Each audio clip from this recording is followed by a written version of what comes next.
Pero anya Mr. Maravillas, di ba yung latest ngayon? Hindi man tatayo na leading. Hindi leading, pero magiging parte ng team. Ayan po, BP Duterte not keen on father leading defense team in impeachment trial. Kasi pag siya mismo yung tatayo, advisor lang siguro. Kung siya mismo ang tatayo bilang defense counsel ni Sara, malamang 2 araw pa lang na impeachment trial po, convicted agad si Digo. O si Digo, si Sara. Mapapadali yung conviction kasi pag mumurahin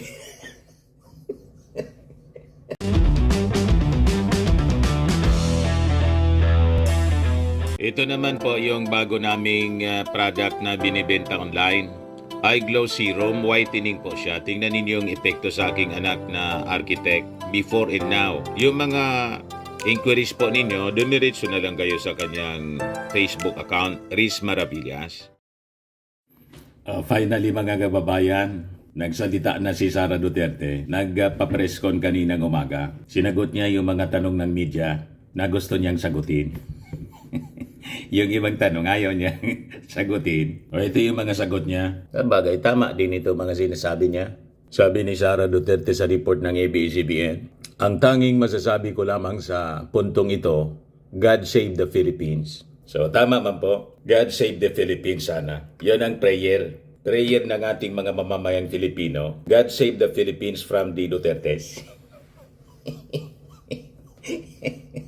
Akma ito sa kanya, hindi sa ating gobyerno o sa ating Pangulong Bongbong Marcos o sa Kongreso. Kasi dapat na masalbar sa kanila po ang ating mga mamamayan at ang ating bansa sa pang-abuso nila. Tama ba? Sabi pa niya, bukod dito, nais ko lang po na ipaabot sa ang aking taos-pusong pasasalamat sa mga kababayan na patuloy nagdarasal, sumusuporta, nagtitiwala at patuloy na nagmamahal sa akin. Manalig kayo dahil sa taong bayan ang tagumpay. Ito nga taong bayan na sinasabi niya, hindi na ito mag 1 million.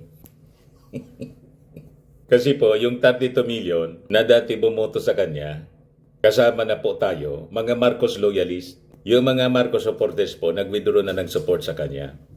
Just like yung mga congressman na pumirma 250, nadagdagan pa po. May 25 congressmen ang pumirma. At kasama sa pumirma mga kababayan na additional 25 congressmen para sa impeachment ni Sara. Yung partido ni Rodante Marcoleta, sagip.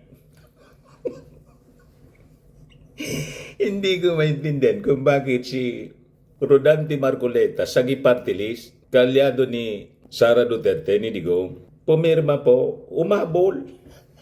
Di ba yung original, 215? Umabol siya. Ito po yung mga bago. Kabilang dito si Binyan Representative Len Alonte, Cagayan Representative Ramon Nolasco Jr., Isabela Representative Tony Pet Albano, Lanao del Norte Representative Muhammad Khalid Dimapuro, Leyte Representative Carl Nicolas Cari, Masbate Representative Richard Co, Masbate Representative Araco, Masbate Representative Wilton Co, Negros Occidental Representative Emilio Bernardino, Yulo Quirino Representative Maidi Kuwa, Sultan Kudarat Representative Princess Rian Sakularan,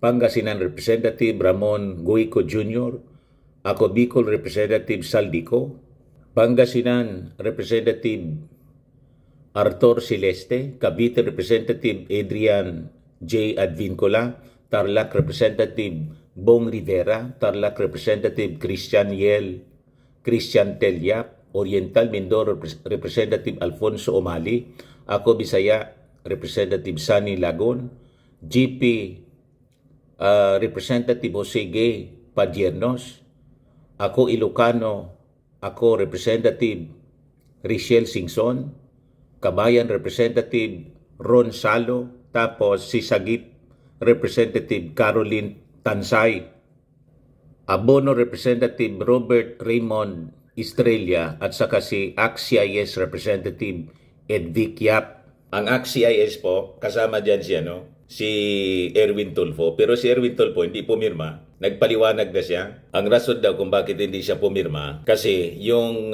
senator judges, mga kababayan, na magsasagawa ng trial, sabi ni Erwin Tulfo, baka anya, isa na ako doon.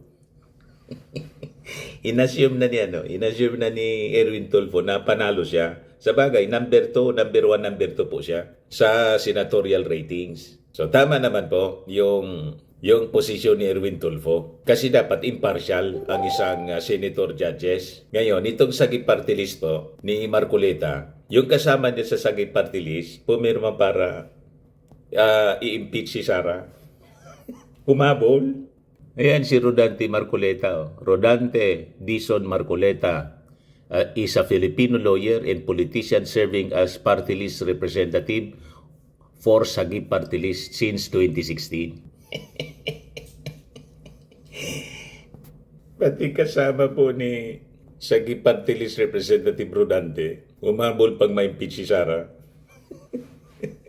You see? Kaya tama yung mga analysis natin. Yung ibang mga congressmen, hindi po hindi nakaabot sa unang lista ng mga pumirma na nangunguna po si Sandro Marcos. Tapos yung 215, pang 215 po, si Martin Romualdez. You see? Ngayon, may mga hugot pa si Sara Duterte sa press con. Gusto niyang palabasin, mga kababayan. Relax siya. Hindi siya natitinag ng impeachment complaint na final laban sa kanya. Yun ang gusto niyang palabasin. Kaya sabi rito, nakuha pang humugot ni Vice President Sara Duterte sa kanyang press conference kaugnay ng impeachment. Alam niyo, mas masakit pa ang maiwanan ng boyfriend o girlfriend kaysa sa ma-impeach ka ng House of Representatives, sabi ni Sara Duterte po. Kaya po, binanatan siya ni Akbayan Representative Percy Sindanya. Hindi niya ito usapang jowa.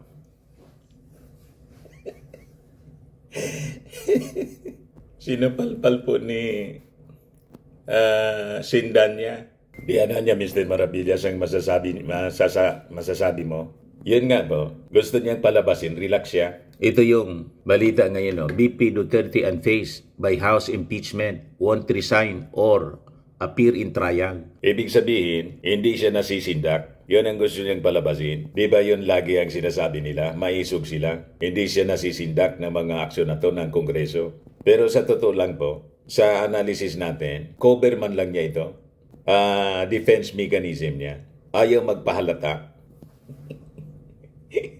Ayaw magpaalata, mga kababayan, ng totoong damdamin. Kaya itong pangiti-ngiti, mga kababayan, ni Sara Duterte, sa totoo niyan, punong-puno ng pait at pagsisisi. Kaya lang po, wala na.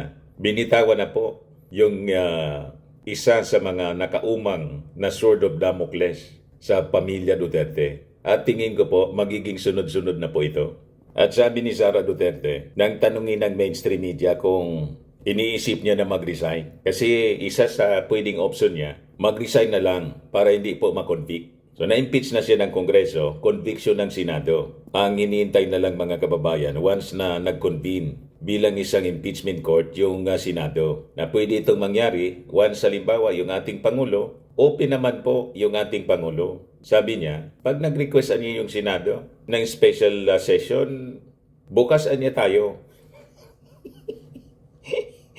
You see, with that statement, mga kababayan, ni Sara, na hindi pa niya tayo napunta doon. Ang ibig sabihin, naglalaro na yon sa isipan niya. Depende siguro sa recommendation ng kanyang mga abogado, defense lawyers niya. At siyempre sa sitwasyon ng mga kaalyado niyang senador. Kung yung mga kaalyado niyang senador, makita niyang tatalo na po sa sa kabilang kampo kasi yung iba tumalo na. Malamang, mag-resign na lang po si Sara Duterte. Kasi pag hindi siya nag-resign, makonvict siya, tuluyang natanggal, hindi na po siya pwedeng kumandidato sa anumang posisyon sa gobyerno. Disqualified siya po. Pero kung mag-resign siya, pwede pa rin siyang tumakbo. So yun ang last option niya. Ngayon, kung ako ang mag-advise kay Sara, huwag ka pong mag-resign. Panindigan mo po kung naniniwala kang nasa tama ka, maisog ka baga. Ngayon, isa sa mga tatayo daw na abogado, si Digong. Maganda kung si Digong tumayo. Effective si Digong. Tulad ng investigasyon ng Quadcom, nilaglag ni Digong yung sarili niya. Damay si Bato. Ikaw niya talaga, Mr. Maravillas. Effective si Digong.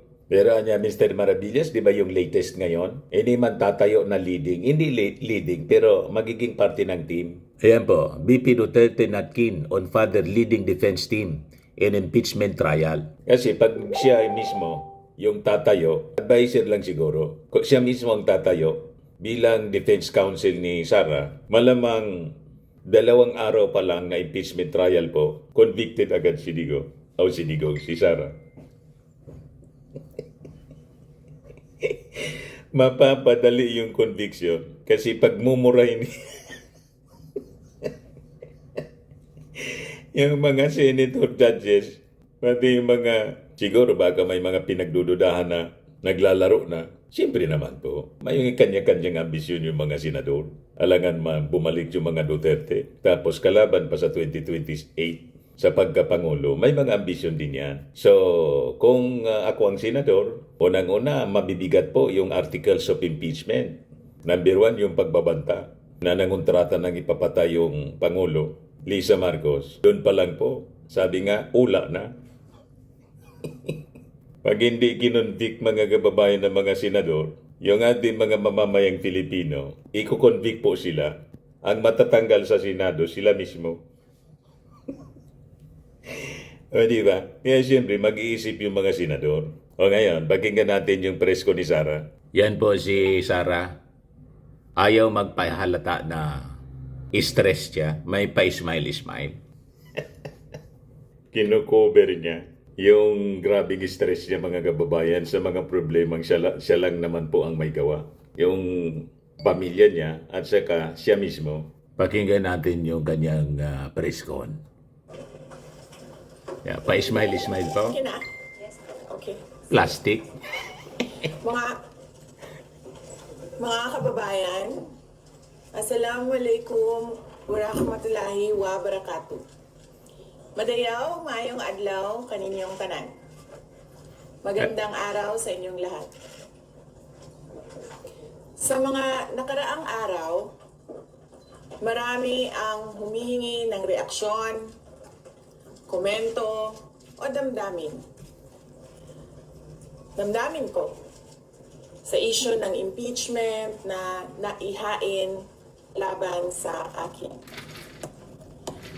Sa kabila ng aking mga naging pahayag ukol sa planong impeachment sa mga nakaraan na buwan, ang tanging masasabi ko na lamang sa puntong ito ay God save the Philippines.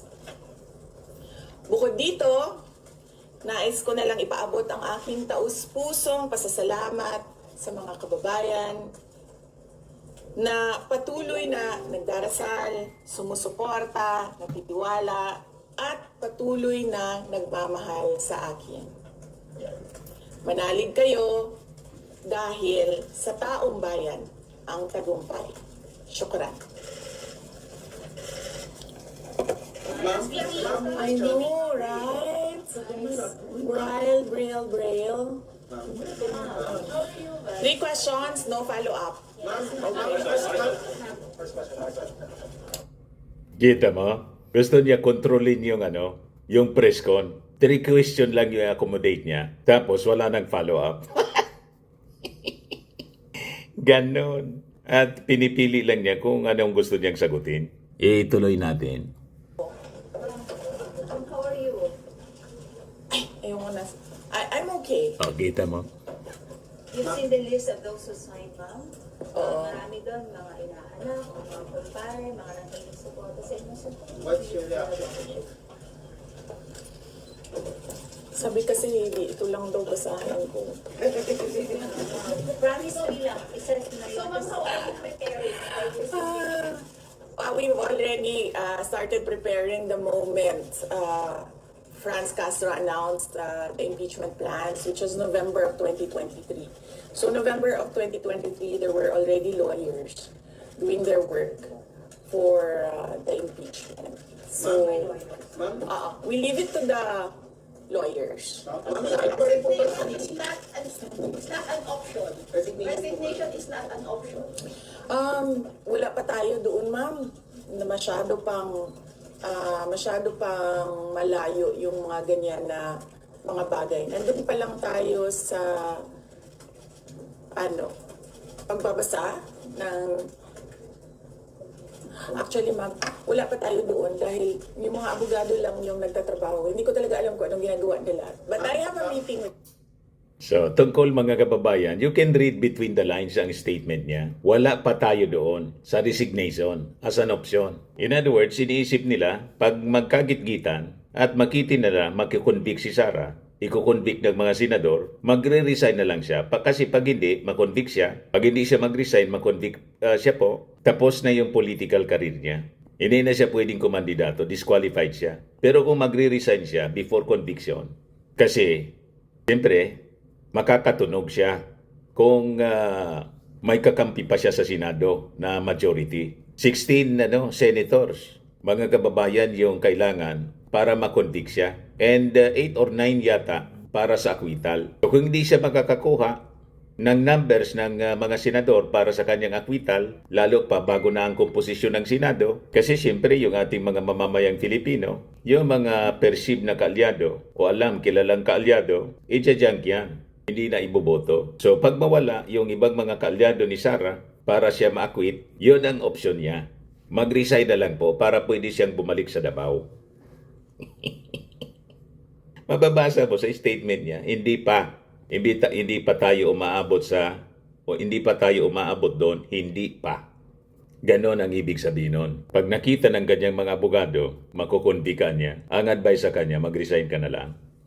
Ganon. At sabi nga natin, sa tingin ko lang po, ang pinakang magandang maging vice presidente ngayon, pumalit kay Sara Duterte, si Chis Escudero, kasi siya ay yung number 3 sa rank. Presidente, Vice Presidente, Senate President. Si Speaker Martin-Anya, Mr. Maravillas. Kahit ako, hindi po ako inclined na umupo i-appoint ng ating Pangulo, si Martin Romualdez bilang Vice Presidente. In bad taste. Ang maganda kay Martin, tumakbong presidente. Sa 2028. Pero i-appoint na Vice Presidente, medyo in bad taste po. Balikan natin si Sara. Even the president said he has nothing to do with the impeachment. Do you believe that? I do not want to answer that question. Next. Ma'am, confirm po ba na si dating Pangulo Rodrigo Duterte isa sa mga abogado niyo para sa impeachment? I do not want to answer that question. Yes, ma'am. Nakikita niyo po ba na may hahalin tulad ng sitwasyon ngayon ng bansa sa 1984 ni George Orwell? I do not want to answer that question. Last. Ayaw niya? Nagpipili lang siya? Paniwala ko lang, if you have to explain or defend your signature in a yes petition for impeachment, then you feel that you have done something wrong. Kasi kung wala ka namang ginawang mali, bakit may defend yung pirma mo? So yun yung paniwala ko. Okay. Ma'am, naniniwala po ba kayo na may gumalaw po for the impeachment? May gumalaw po na parang money involved? I do not want to answer that question. Yes. Will you be endorsing senators, lalo na po sa PDP slates, especially that may possibility na mag-overlap yung Jaya sa next government? Hindi pa namin napapag-usapan kung ano yung gagawin ko for the upcoming campaign and election.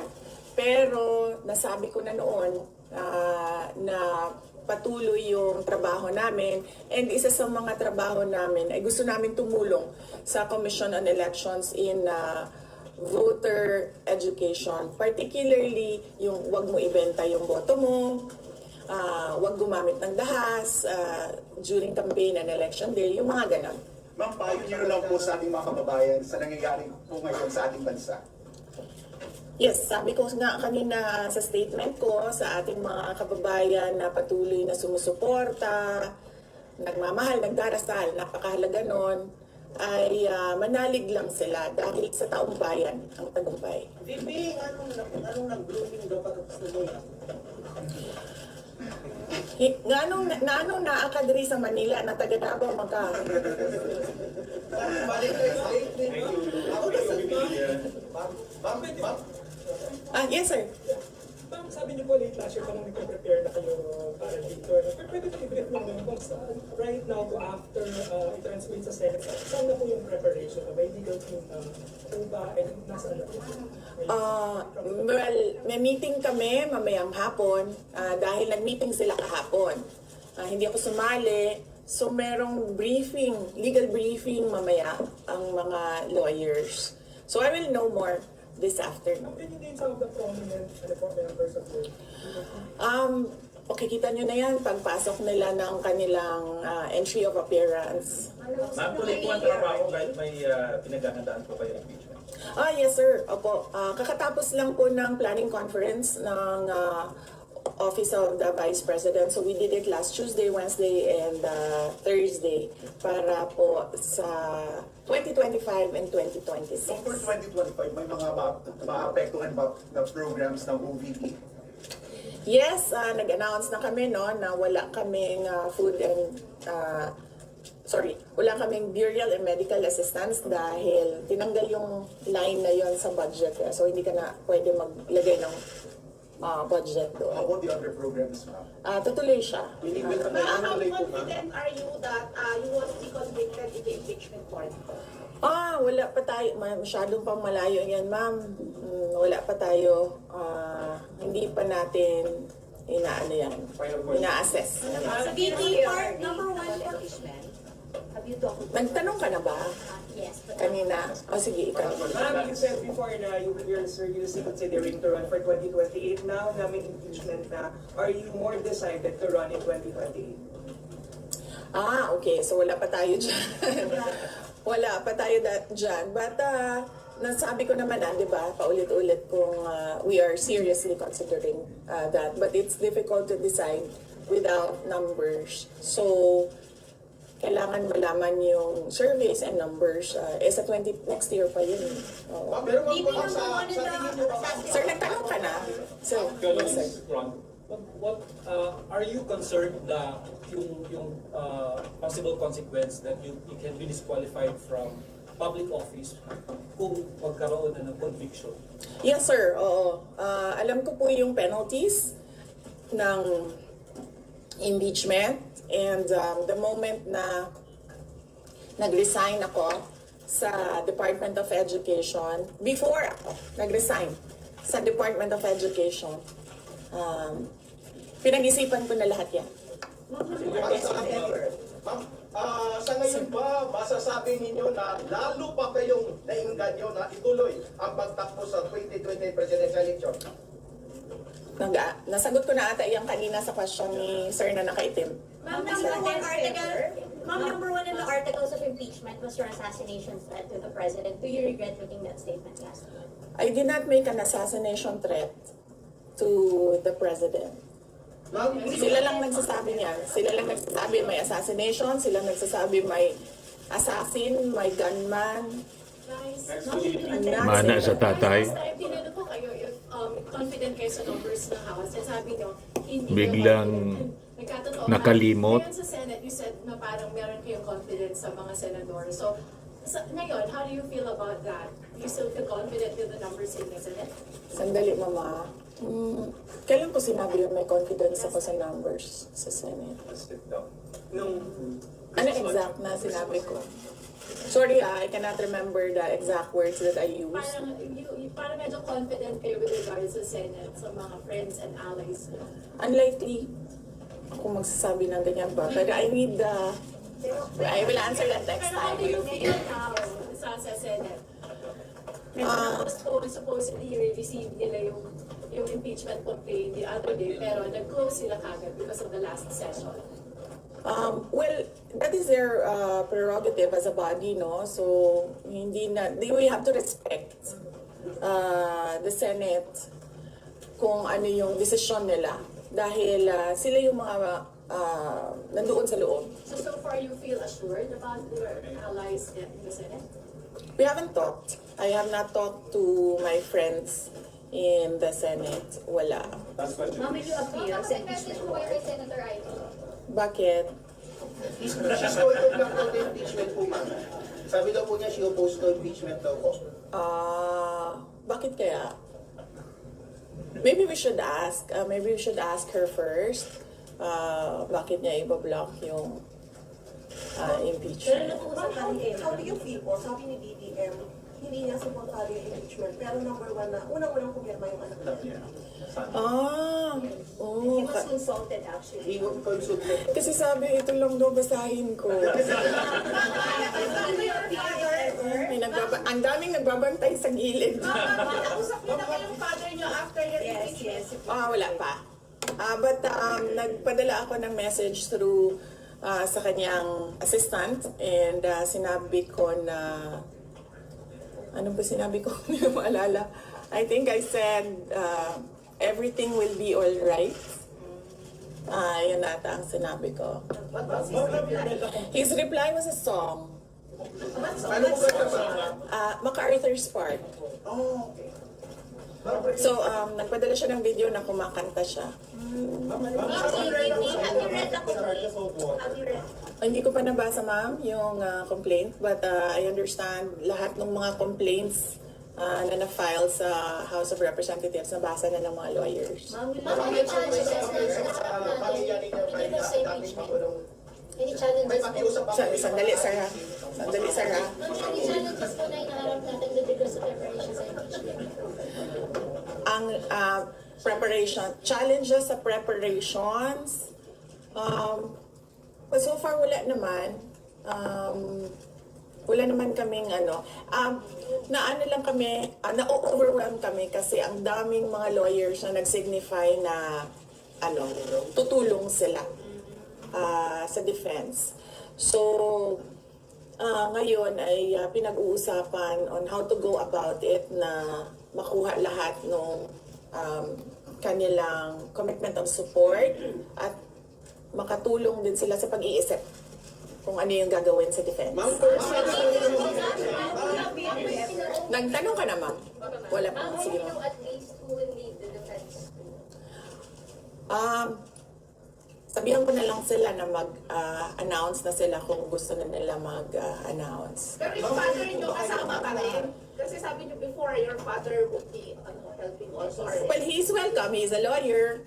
So he is welcome to give his advice, input in the defense. Ay, ang gusto niya sa mga bagong ratings sa video na sa comments niya. I will not answer that question. Sex Ulaika back to Yes, I'm sorry. Yes. Sex Ulaika Lopez Castro. Yes. So what happened was, nag-indefinite leave siya, and then she was admitted to the hospital doon sa Davao City na hospital siya, and then discharge siya ng mga doctors with ulitin ko. Si Yusek Zulaika Lopez, nag-indefinite leave siya after nung sa veterans hospital admission niya. Umuwi siya ng Davao, and then na-hospitalize siya doon. And then sabi ng doctors niya, we will discharge you but you have to come back ngayon ata, February, for further tests.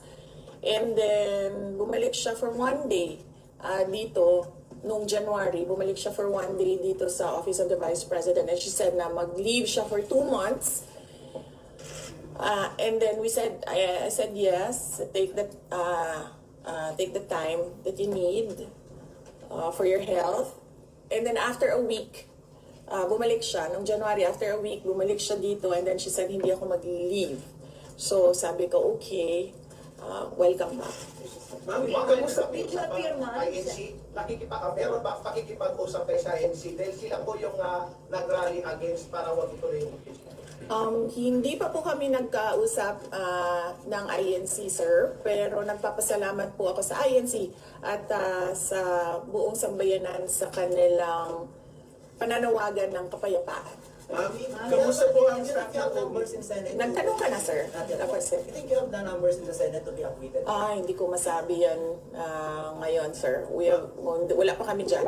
Ma'am, Nagtanong ka na, ma'am. Wala pa. Ma'am, would you consider former President Duterte to be your lead defense?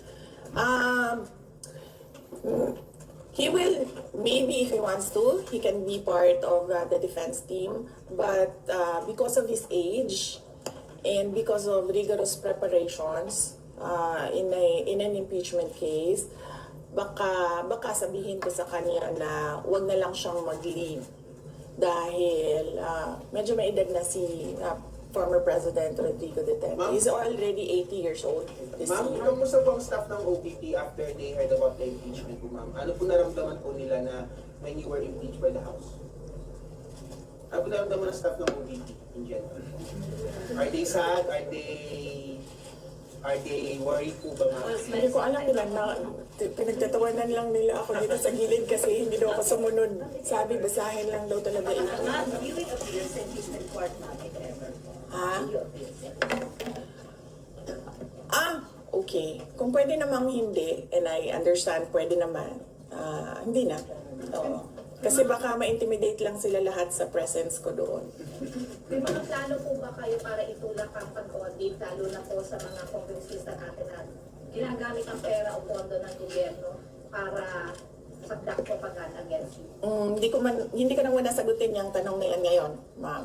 Doon muna tayo sa God Save the Philippines. So, ma'am, will you dissuade or encourage your supporters in case they would walk sa street to rally? Sa panahon ngayon, ma'am, na sobrang mahal ng presyo ng mga bilihin, lalong-lalo na ng pagkain, sasabihin ko sa mga supporters sa taong bayan na unahin muna nila ang trabaho and negosyo nila kesa sa mag-rally sila sa mga daan. Dahil Hindi daw niya encourage yung mga mag-rally. Kung gusto daw nila, gamitin na lang yung social media. Sabi ni Sara Duterte. Kasi yung mga attempts nila na mag-people power po, ang nag-attend po, mga bangaw. Mayroon din po na nag-attend yung mga vloggers, kasi lang po sa isang tricycle. Wala na nga po na mga supporters, kaya hindi nila kinoconsider ang magparally po. Unang-una, magastos yung paghakot. Si Kibuloy po, ayaw na makisali yung kanyang church kasi si Kibuloy nakakulong na. Yung mga vloggers po na nananawagan ng rally, malapit ng mga contempt yun po ng Kongreso for spreading fake news. At yung hindi pag-attend sa imbitasyon para po sa kanila, imbis mag-attend, tumakbo po sa Supreme Court. Sa social media po, pwedeng gumamit na lang po ng mga makina. Troll farms. Di ba? Kaya social media na lang po. Balikan natin si Sara. Yung sagot niya sa tanong tungkol doon. marami o lahat tayo breadwinners. So merong mga bata or merong mga kapamilya na nagdidepende sa atin. At tayo naman ang social media capital ng buong mundo. Kung gusto talaga nilang magsalita at tumulong, doon na lang sila sa social media kung saan nakakatrabaho pa rin sila. Pero nagagawa nila kung ano yung nararamdaman nila na gusto. Yung mga vloggers pa naman niya sa social media, nakasama doon sa mga inimbita ng Congress, yung mga accounts po na na take down. Kanina lang. Ang reklamo yung mga yung mga Facebook accounts nila na take down. Kasi nga po, fake news ang ini-spread ninyo. Tinake down siguro ng Facebook, ng Instagram, kasi violation sa community standards. Ayaw kasi nila na tumigil sa pagpapakalat ng mga black propaganda at fake news na take down po. Nagiyakan kanina. Ano? Breaking all FB accounts of Doc Lorraine, Maribadoy, Crisit Laureta Chu, MJ Kiambao Reyes, and Sasrogando Sasot have been taken down. Sabi rito, yan kasi ayaw tumigil sa pagpapakalat ng kung ano-ano. Mga black propaganda, baseless na mga akusasyon, mga haka-haka. Ang mga haka-haka nila, yung itinanong na isang member ng media, o baka vlogger yon, kasi hindi man nagpapakilala kung saan organization sila galing. Kung kino-consider yung mga protest, hindi niya, mas mabuti pa niya, social media na lang. Nalusaw na po yung mga supporter ni Sara. Yan ang katotohanan yan. Kasi kung nandyan pa yung mga supporters niya, people power yan sigurado. Yung mga propagandista niya, wala nang maniwala po, mga kababayan. Sira na kasi branded ng Kongreso na fake news peddlers. Pagpatuloy natin, mga kababayan. Nilang gawin. At yun ay magsalita at marinig sila ng taong bayan at ng mundo. Sabi ninyo, hindi nyo pa masabi if you have enough numbers in the Senate for ano to that. Are you not confident that you have enough allies to avoid a conviction in the Senate acting as an impeachment court? Hindi ko pa naisip yan, sir. I've not counted numbers of votes in the Senate, so we are not there yet. We are still, the legal team is still in the preparation of the defense and what we will do moving forward. Were you to betray? Maraming mga congressmen from Mindanao who think it's 70%. sorry for Do I feel betrayed? Or do you feel ang dami taga Mindanao? 70% ng mga congressmen sa Mindanao in-impeach si Sara. Wala akong feelings about it. Kasi, kung napapansin nyo, wala naman kasi talaga akong barkada na politiko. I don't join their circles. But we are friends. Yes. But kung ninong at ninang lang ng mga anak, walang ninong at ninang na politiko ang mga anak ko. Maliban kay Stonefish, dahil nandoon si former President Erap Estrada. So, I don't move in the circle of politicians. Kaibigan, yes. But to say that meron akong close relationship, personal relationship with them, wala naman. Kaya siguro, ganyan din siguro kadali sa kanila ang magdesisyon about the impeachment. Kasi wala naman talagang something that is worthwhile sa aming pagiging magkaibigan. Last question. Ma'am, last on impeachment. Nagkaroon po ba kayo ng prior information na may impeach kayo sa House under last session din? Or may nag-PM ba sa inyo? Naka-receive po ba kayo? Or may nag-tip sa inyo? Yes. Oo. Si JC. Si JC. Hindi siya natulog. Sabi ko sa kanya, matulog ka na, JC, kasi ang mangyayari ay mangyayari kaya sera-sera. Diba? Ma'am, comment nyo lang po, ma'am. Alam ko matagal na ito, but the QC Prosecutor's Office leading us through yung patong-patong na kaso against you. Yes. What was your initial reaction about that? And second po, any updates sa security details natin, ma'am? Tuloy po ba yung pag-hire po natin ng private security? Okay, hindi ko nasasagutin yan, ha? Doon lang tayo sa God Save the Philippines. Ma'am, Okay. last na lang po ng pag-my-end. Ma'am, you said God save the Philippines.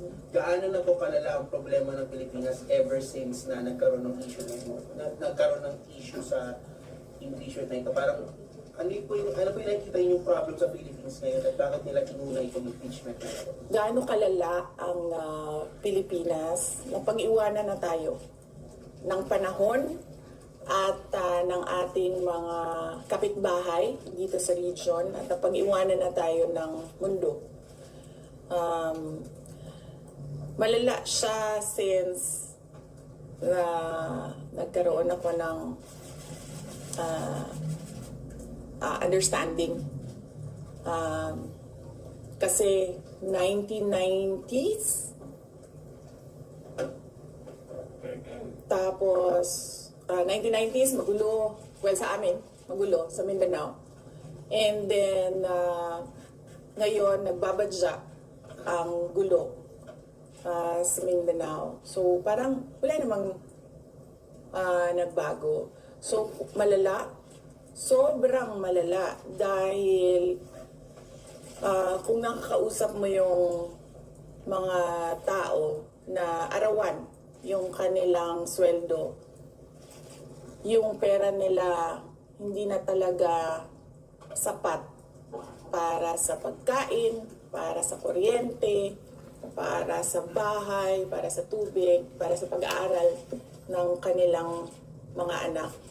At kung basehan natin yung pag-alis ng mga Pilipino sa sarili nilang bansa ay sobrang malala dahil sobrang dami ng ating mga kababayan ang pumupunta, nakikipagsapalaran sa ibang bansa dahil wala silang makita na pag-asa, wala silang makita na oportunidad dito sa ating bayan. Kaya parang nakakaawa na tayo dito sa loob at nakakahiya yung estado natin kapag iniligay mo siya in a global stage na kung saan pinapanood tayo ng ibang mga lahi at ibang mga bansa. And because of that, ma'am, And because of that, tapos na tayo. you will run for presidency. Nakakaya yung nabalita na may gustong mamugot ng presidente. Pinagpistahan po ng mga international televisions and newspapers po. Yun ang nakakaya. Wala pang ganon. May nagbanta sa presidente na no joke niya. Nangontrata na niya ako. Tapos yung nakakaya pa, yung gustong magpahukay ng bangkay ng dating Pangulo sa libingan ng mga bayani. Tapos ipapatapon sa West Philippine Sea. At saka yung nakakaya, yung ini-imagine niya yung Pangulo na tanggalan ng ulo. Diba? Yun na nakakaya. At yung nagbabanta na gulo, yung nag-appoint sa kanyang sarili bilang designated survivor. Tama po mga kababayan?